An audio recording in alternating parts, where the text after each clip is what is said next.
नमस्कार.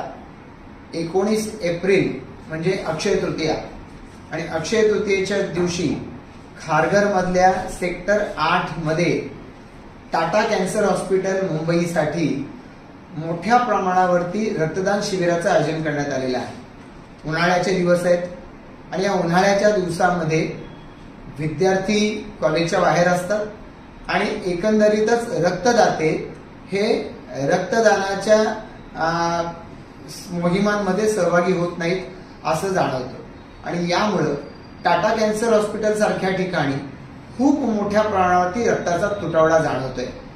आपलं या परिसरातले नागरिक म्हणून कर्तव्य आहे की अशा वेळेला रक्तदानासाठी पुढे यावं आणि रक्तदान करून समाजाच्या उपयोगाला यावं. यापूर्वी देखील अनेक वेळेला खारघरवासियांनी आणि पनवेलवासियांनी अशा वेळेला ज्या वेळेला असं अडचणीचे असे प्रसंग निर्माण झाले त्या वेळेला स्वयंस्फूर्तीनं आपण पुढे आलेलो आहोत आणि रक्तदानामध्ये पुढाकार घेतलाय. याही वेळेला या रक्तदानाच्या माध्यमातून किमान 200 रक्तबाटल्या गोळ्या झाल्या पाहिजेत असं टार्गेट आहे. आपण स्वतः त्याच्यामध्ये आहात का? आपण निश्चितपणाने सहभागी व्हा, आपल्याला नम्र विनंती आहे.